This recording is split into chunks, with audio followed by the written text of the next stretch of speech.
ಕೈ ಕಟ್ಟಾಗಿ ನಾವು ಮನೇಲಿ ಕೂತ್ಕೊಂಡು ಇನ್ನೊಬ್ರ ಕೈ ಚಾಚಬಾರ್ದಲ್ಲ, ಅದಕ್ಕೋಸ್ಕರ ದುಡಿತಾ ಇದ್ದೀನಿ. ನಮಗೆ ಕೈ ಇಲ್ಲ ಕಾಲಿಲ್ಲ ಅಂತ ನಾವು ಮೈಂಡ್ ಅಲ್ಲಿ ಥಿಂಕ್ ಮಾಡೋದಕ್ಕಿಂತ ನಮ್ಗೆ ಇದ್ದೊಂದು ಕೈಯಲ್ಲಿ ಏನಾದ್ರು ಮಾಡ್ಬೇಕಂತ ನಿರ್ಧಾರ ಮಾಡ್ಕೊಂಡು ನಾವು ಲೈಫಲ್ಲಿ ಬದ್ಕೊಂಡು ಹೋದ್ರೆ ನಮ್ ಕಟ್ಕೊಳ್ಬೋದಂತ ನಾನು ಹೇಳ್ತೀನಿ. ಫಂಕ್ಷನ್ ಸ್ಟೇಜ್ ಅಟೆಂಡ್ ಆಗಿ ಬರ್ತೀನಿ ಬಿಟ್ರೆ ಊಟ ಎಲ್ಲ ಮಾಡ್ಲಿಕ್ಕೆ ಹೋಗಲ್ಲ. ಯಾಕಂದ್ರೆ ಅಲ್ಲಿ ಜನರು ಒಂಥರ ಊಟ ಮಾಡುವಾಗ ಲೆಫ್ಟ್ ಹ್ಯಾಂಡ್ ಊಟ ಮಾಡುವಾಗ ಒಂಥರ ಏನೋ ಒಂಥರ ನೋಡ್ತಾರೆ. ನನಗೆ ಈ ಕೈ ಕಟ್ಟಾಗಿ ಬಂದಿರೋ ಅಮೌಂಟ್ ಅಲ್ಲಿ ಕೆಲವರು ಹೇಳಿದ್ದಾರೆ, ಸಮಾಜ ಹೇಳಿದೆ ಕೆಲವು ಅಂದ್ರೆ ದುಡ್ಡಿಗೋಸ್ಕರ ಕೈ ಕೊಟ್ಟ ಅಂತ. ಅವನು ನೋಡುವಾಗ ಇವತ್ತು ಒಂದು ಕೈಯಲ್ಲಿ 2 ಅಲ್ಲ 3 ಜನರ ಕೆಲಸ ಮಾಡ್ತಾನೆ ನಾನು, ಅಷ್ಟೊಂದು ಖುಷಿ ಆಗ್ತದೆ. ನಮಸ್ಕಾರ ವೀಕ್ಷಕರೇ, ವಾರ್ತಾ ಭಾರತಿಯಲ್ಲಿ ನಿಮ್ಗೆ ಸ್ವಾಗತ. ನಾನು ಅವಿನಾಶ್. ಉಡುಪಿಯಿಂದ ಮಣಿಪಾಲಕ್ಕೆ ಹೋಗೋ ದಾರಿನಲ್ಲಿ ಮಧ್ಯ ಇಂದ್ರಾಳಿ ಅಂತ ಒಂದು ಊರು ಸಿಗುತ್ತೆ. ಅಲ್ಲಿ ಪೆಟ್ರೋಲ್ ಡೀಸೆಲ್ ಫಿಲ್ಲಿಂಗ್ ಸ್ಟೇಷನ್ ಒಂದಿದೆ, ತುಂಬಾ ಫೇಮಸ್. ನಾನು ಅಲ್ಲಿಗೆ ಆಗಾಗ ಹೋಗ್ತಾ ಇರ್ತೇನೆ. ಆದ್ರೆ ಇತ್ತೀಚೆಗೆ ಹೋದಾಗ ಒಬ್ಬ ಸ್ಪೆಷಲ್ ಹುಡುಗನ್ನ ಕಂಡೆ. ನನ್ನ ಕೆಲಸ ಆದ ನಂತರ ನಾನು ಅವನ ಜೊತೆಗೆ ಒಂದು 5 ನಿಮಿಷ ಮಾತನಾಡಿದೆ. ಗೊತ್ತಾಗಿದ್ದೇನು ಅಂತಂದ್ರೆ, ಅವನಿಗೆ ಈಗ 24, 18ನೇ ವಯಸ್ಸಿಗೆ ಅವನು ಯಾವುದೋ ಒಂದು ಫ್ಯಾಕ್ಟ್ರಿನಲ್ಲಿ ಕೆಲಸ ಮಾಡ್ತಾ ಇದ್ದ. ಅಲ್ಲಿ ಮೆಷಿನ್ಗೆ ಕೈ ಸಿಕ್ಕಾಕೊಂಡು ತನ್ನ ಬಲಗೈಯನ್ನೇ ಕಳ್ಕೊಂಡ್ಬಿಟ್ಟಿದ್ದಾನೆ. ಆದ್ರೆ ಬದುಕಿನ ಭರವಸೆಯನ್ನ ಮಾತ್ರ ಕಳ್ಕೊಂಡಿಲ್ಲ. ಸೊ ನನಗೆ ತುಂಬಾ ಹ್ಯೂಮನ್ ಇಂಟ್ರೆಸ್ಟ್ ಸ್ಟೋರಿ ಅಂತ ಅನ್ಸ್ತು. ನೇರವಾಗಿ ಆ ಪೆಟ್ರೋಲ್ ಬಂಕ್ ನ ಮಾಲಕರಲ್ಲಿ ಮಾತನಾಡಿದಾಗ, ಇಲ್ಲ ಇದು ತುಂಬಾ ಒಳ್ಳೇದು, ಬನ್ನಿ ಮಾತನಾಡೋಣ ಅವನ ಬಗ್ಗೆ ಅಂತ ಹೇಳಿದ್ರು. ಸೊ ತುಂಬಾ ಪಾಸಿಟಿವ್ ಆಗಿದ್ದಾನೆ. ಚಿಕ್ಕ ಪುಟ್ಟ ವಿಷಯಗಳಿಗೆ ತಲೆ ಕೆಡಿಸಿಕೊಳ್ಳುವಂತಹ ಯಂಗ್ಸ್ಟರ್ಸ್ಗಳು ಇವರಿಂದ ಏನೋ ಒಂದನ್ನ ಕಲಿಬಹುದು. ನೋಡಿ, ಸುಜಯ್ ನಮಸ್ಕಾರ. ನಮಸ್ತೆ. ಯಾವ ಊರು ನಿಮ್ಮದು? ನನ್ನದು ಪೆರಡೂರು, ಉಡುಪಿ ಜಿಲ್ಲೆ. ಓಕೆ, ಎಷ್ಟು ವರ್ಷ ಈಗ ನಿಮ್ಗೆ? ನನಗೆ 24 ವರ್ಷ. ಏನ್ ಓದಿದ್ದೀರಿ? ನಾನು 10th ಲಾಸ್ಟ್ ಮಾಡಿದ್ದೀನಿ. ಯಾಕೆ ಮತ್ತೆ ಓದ್ಲಿಲ್ಲ? ಅಂದ್ರೆ ಎಜುಕೇಶನ್ ಮೇಲೆ ಅಷ್ಟು ಇಂಟ್ರೆಸ್ಟ್ ಇರಲಿಲ್ಲ, ಜಾಬ್ಗೆ ಅಂತ ಹೋಗಿದ್ದೆ.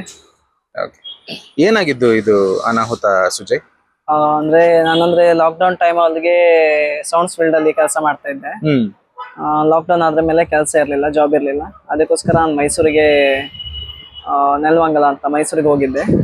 ಹೋದಾಗ ಹೋಗಿ 25 ಡೇಸ್ಗೆ ಹಪ್ಪಳದ ಮಿಷನ್ ಅಲ್ಲಿ ಸಿಕ್ಕಿತ್ತು ಕೈ ಸಿಕ್ಕಿ ಮಿಷನ್ ಒಳಗೆ ಹೋಗಿ ಹೊಡಿಯಾಗಿತ್ತು. 2 ವರ್ಷ ಬೇಕಾಯ್ತು ರಿಕವರಿ ಆಗ್ಲಿಕ್ಕೆ. ಇವಾಗ ಇಲ್ಲಿ ಪೆಟ್ರೋಲ್ ಬ್ಯಾಂಕ್ ಅಲ್ಲಿ ಕೆಲಸ ಮಾಡ್ತಾ ಇದ್ದೀನಿ, ಉದ್ಯೋಗ. ಈ ಅನಾಹುತ ಆದ ನಂತರ ತುಂಬಾ ನೋವಾಗಿರ್ತದೆ. ಸೊ ಈ ನೋವಿನಿಂದ ನೀವು ಹೇಗೆ ಹೊರಗೆ ಬಂದ್ರಿ ಸುಜಯ್? ಅಂದ್ರೆ ಅನಾಹುತ ಆದ್ರ ಮೇಲೆ ಒಂದು ಸತಿ ನಾನು ಸೂಸೈಡ್ ಅಟೆಂಪ್ಟ್ ಮಾಡ್ಕೊಂಡಿದ್ದೆ. ಅಂದ್ರೆ ಕೈ ಇಲ್ದಿದ್ದು ಕೈನ ಕಳ್ಕೊಂಡ್ರ ಮೇಲೆ ಆ ನೋವನ್ನು ತಡ್ಕೊಳಕ್ಕಾಗದೆ ಸೂಸೈಡ್ ಅಟೆಂಪ್ಟ್ ಮಾಡ್ಕೊಂಡಿದ್ದೆ. ನನಗೆ ಫ್ರೆಂಡ್ ಫ್ಯಾಮಿಲಿ ಎಲ್ಲ ನಾವಿದ್ದೇವೆ ನಿನ್ ಜೊತೆ ಅಂತ ಪಕ್ಕದ ಮನೆಯವರು, ಅಣ್ಣನವರು, ಫ್ಯಾಮಿಲಿ, ಫ್ರೆಂಡ್ಸ್ ಎಲ್ಲ ಸಪೋರ್ಟ್ ಆಗಿ ನಿಂತು ಅಂದ್ರೆ ಆ ನೋವಿಂದ ಸ್ವಲ್ಪನೇ ಆಗಿ ಹೊರಗೆ ಬಂದು. ಆದ್ರೆ ಇವಾಗ್ಲೂ ಬೇಜಾರಿದೆ. ಏನಾದ್ರೂ ಒಂದು ಸಾಧನೆ ಮಾಡ್ಬೇಕಂತ ಕೆಲ್ಸಕ್ಕೆ ಸೇರಿದೀನಿ. ಕೈ ಕಟ್ಟಾಗಿ ನಾವು ಮನೇಲಿ ಕೂತ್ಕೊಂಡು ಇನ್ನೊಬ್ರ ಕೈ ಚಾಚಬಾರ್ದಲ್ಲ, ಅದಕ್ಕೋಸ್ಕರ ದುಡಿತಾ ಇದ್ದೀನಿ. ತಂದೆ ತಾಯಿ ಹೇಳ್ತಾರೆ, ಇವಾಗ್ಲೂ ಹೇಳ್ತಾರೆ ಕೆಲ್ಸಕ್ಕೆ ಹೋಗೋದು ಬೇಡ ಅಂತ. ಆದ್ರೆ ನನ್ನ ಡಿಸಿಷನ್ ಏನಂದ್ರೆ ತಂದೆ ತಾಯಿಗೆ ನಾನ್ ಭಾರ ಆಗ್ಬಾರ್ದು, ಅದಕ್ಕೋಸ್ಕರ ನಾನು ದುಡಿತಾ ಇದ್ದೀನಿ.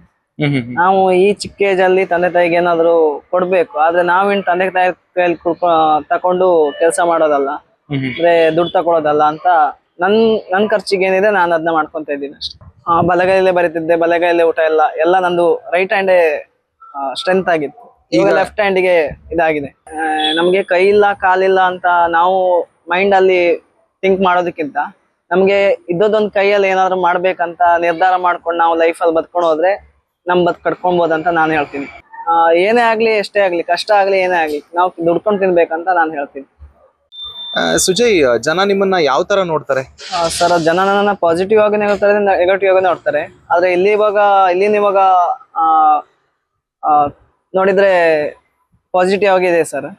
ಯಾಕಂದ್ರೆ ಎಲ್ಲರೂ ಒಳ್ಳೆ ರೀತಿಯಲ್ಲ ನೋಡ್ಕೊಂತಾರೆ. ಮತ್ತೆ ಬಾಸು ಹಾಗೆ ಒಳ್ಳೆಯವರಿದ್ದಾರೆ, ಒಳ್ಳೆ ಹೆಲ್ಪ್ ಮಾಡ್ತಾರೆ. ಯಾವ ವಿಷಯದಲ್ಲೂ ಏನು ಇದ್ ಮಾಡಲ್ಲ. ಸುಮಾರು ಟ್ರೈ ಮಾಡಿದೀನಿ, ಎಲ್ಲಾ ಜಾಬ್ ಅಲ್ಲೂ ಆಲ್ಮೋಸ್ಟ್ ಟ್ರೈ ಮಾಡಿದೀನಿ. ಹೋಟೆಲ್ ಫೀಲ್ಡ್, ಪೆಟ್ರೋಲ್ ಬ್ಯಾಂಕ್ ಎಲ್ಲ ಟ್ರೈ ಮಾಡ್ತಾ ಇದ್ದೀನಿ. ಫಂಕ್ಷನ್ ಸ್ಟೇಜ್ ಅಟೆಂಡ್ ಆಗಿ ಬರ್ತೀನಿ ಬಿಟ್ರೆ ಊಟ ಎಲ್ಲ ಮಾಡ್ಲಿಕ್ಕೆ ಹೋಗಲ್ಲ. ಯಾಕಂದ್ರೆ ಅಲ್ಲಿ ಜನರು ಒಂಥರ ಊಟ ಮಾಡುವಾಗ ಲೆಫ್ಟ್ ಹ್ಯಾಂಡ್ ಊಟ ಮಾಡುವಾಗ ಒಂಥರ ಏನೋ ಒಂಥರ ನೋಡ್ತಾರೆ. ನನ್ನಿಂದ ಅವ್ರಿಗೆ ಡಿಸ್ಟರ್ಬ್ ಆಗ್ಬಾರ್ದಲ್ಲ ಅಂತ ನಾನು ಫಂಕ್ಷನ್ ಹೋದಲ್ಲ. ಆಲ್ಮೋಸ್ಟ್ ವೆಹಿಕಲ್ ಓಡಿಸ್ತೀರಾ? ವೆಹಿಕಲ್ ಓಡಿಸ್ತೀನಿ, ಆದ್ರೆ ಲೈಸೆನ್ಸ್ ಆಗಿಲ್ಲ ಸರ್. ಲೈಸೆನ್ಸ್ ಸಿಕ್ಕಿದ ಮೇಲೆ ಇದ್ ಮಾಡ್ಬೇಕಂತ ಇದ್ದೀನಿ, ಆನ್ ರೋಡ್ ಬರ್ಬೇಕಂತ ಇದ್ದೀನಿ. ನನಗೆ ಈ ಕೈ ಕಟ್ಟಾಗಿ ಬಂದಿರೋ ಅಮೌಂಟ್ ಅಲ್ಲಿ ಕೆಲವರು ಹೇಳಿದ್ದಾರೆ, ಸಮಾಜ ಹೇಳಿದೆ ಕೆಲವು, ಅಂದ್ರೆ ದುಡ್ಡಿಗೋಸ್ಕರ ಕೈ ಕೊಟ್ಟ ಅಂತ. ಅದೇ 5 lakhs ನಾನು ಕೈ ಸಮಯದಿದ್ರೆ ನನಗೆ ಇವಾಗ ಇನ್ಸಿಡೆಂಟ್ ಆಗಿ ನಾಡ್ದು 19ಕ್ಕೆ, ನಾಳೆ ಎಲ್ಲ ನಾಡ್ದು 3 ದಿನದಲ್ಲಿ 19ಕ್ಕೆ ನನಗೆ 6 ವರ್ಷ ಆಗ್ತದೆ. 6 ವರ್ಷದಲ್ಲಿ ನಾನು ಅದೇ 5 ಲಕ್ಷ ಅಲ್ಲ 15 ಲಕ್ಷನೂ ದುಡಿತಿದ್ದೆ ಕೈ ಸಮಯದಲ್ಲಿ. ಬಹಳ ಚುರುಕಿನ ಹುಡುಗ. ಪ್ರಾರಂಭದಲ್ಲಿ ನನಗೆ ಫೋನ್ ಮಾಡಿ ಕೆಲಸ ಕೇಳಿದ್ದ. ನಾನು ಅದಕ್ಕೆ ಆಯ್ತು ಬಾ ಅಂತ ಹೇಳಿದೆ. ನನ್ನ ಕೈ ತುಂಡಾಗಿದೆ ಹೇಳಿದ. ಆಯ್ತು ಬಾ ಒಂದ್ಸಲ ಬಂದು ಮಾತಾಡಿ ಹೋಗು ಅಂತ ಹೇಳಿದೆ. ಮತ್ತೆ ಅವನು ಕಾಲ್ ಮಾಡಿದಾಗ ಅವ್ನು ಮಾತಾಡಿದೇನೋ ನೆಗೆಟಿವ್ ಅನ್ನೋ ಭಾವನೆ ನನ್ನಲ್ಲಿ ಬಂತು. ಮತ್ತೆ ಅಲ್ಲ ಅದು ಮತ್ತೆ ಕೂಡಲೇ ನಾನು ಎಲ್ಲ ಕೆಲಸ ಮಾಡ್ಲಿಕ್ಕೆ ರೆಡಿ ಇದ್ದೇನೆ ಅನ್ನೋ ಅಂತ ಮಾತು ಹೇಳಿದ ಕೂಡಲೇ ನನಗೆ ಖುಷಿ ಆಯ್ತು. ನೀನು ಬಾ ಅಂತ ಹೇಳಿದೆ. ಬಂದ. ಆದ್ರೆ ಅವನನ್ನು ನೋಡುವಾಗ ಇವತ್ತು ಒಂದು ಕೈಯಲ್ಲಿ 2 ಅಲ್ಲ 3 ಜನರ ಕೆಲಸ ಮಾಡ್ತಾನೆ ಅವನು. ಅಷ್ಟೊಂದು ಖುಷಿ ಆಗ್ತದೆ. ಮತ್ತೆ ಈ ಹುಡುಗರೆಲ್ಲ ಪರಾವಲಂಬಿಗಳಾಗಿ ಬದುಕೋಕ್ಕಿಂತ ಸ್ವಾವಲಂಬಿಗಳಾಗಿ ಬದುಕುವಂತ ಒಂದು ಇರಾದೆಯಲ್ಲಿ ಅವನು ಬರ್ತಾ ಇದ್ದಾನೆ. ಮತ್ತೆ ಅವನು ತುಂಬಾ ಪಾಸಿಟಿವ್ ಇದ್ದಾನೆ. ಅದು ನನಗೆ ಬಹಳ ಖುಷಿ ಆಯ್ತು. ಒಂದು ಸಮಾಜಕ್ಕೆ ಒಂದು ಒಳ್ಳೆಯ ಒಂದು ಮೆಸೇಜ್ ಅವನಿಂದಾಗಿ ಸಿಗ್ತಾ ಉಂಟು. ನಾವು ನಮ್ಮೊಟ್ಟಿಗೆ ಒಳ್ಳೆಯ ರೀತಿಯಲ್ಲಿ ಇದ್ದಾನೆ, ಖುಷಿಯಲ್ಲಿದ್ದಾನೆ. ಮತ್ತೆ ಕೆಲಸ ಮಾತ್ರ ತುಂಬಾ ಚೆನ್ನಾಗಿ ಮಾಡ್ತಾ ಇದ್ದಾನೆ. ಅದೇ ನಮ್ಗೆ ಒಂದು ಖುಷಿ.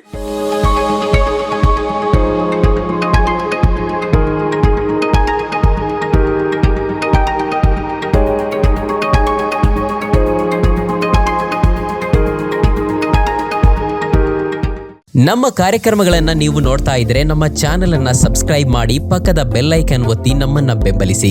ಹಾಗೆ ನಮ್ಮ ಕಾರ್ಯಕ್ರಮಗಳನ್ನ ಲೈಕ್ ಮಾಡಿ, ಕಮೆಂಟ್ ಮಾಡಿ, ಅದನ್ನ ಬೇರೆಯವರಿಗೂ ವಾಟ್ಸ್ಆಪ್ ಮೂಲಕ ಶೇರ್ ಮಾಡಿ. ನೀವು ಹೀಗೆ ಮಾಡಿದಾಗ ನಮ್ಮ ಚಾನೆಲ್ ಮತ್ತಷ್ಟು ಜನರಿಗೆ ತಲುಪಲು ನೀವು ನಮ್ಮೊಂದಿಗೆ ಸಹಕರಿಸಿದ ಹಾಗಾಗುತ್ತೆ. ಇದು ನೀವು ಯಾವುದೇ ಖರ್ಚಿಲ್ಲದೆ ಕೆಲವೇ ಸೆಕೆಂಡುಗಳಲ್ಲಿ ನೀಡಬಹುದಾದ ಸಹಕಾರ. ಧನ್ಯವಾದಗಳು.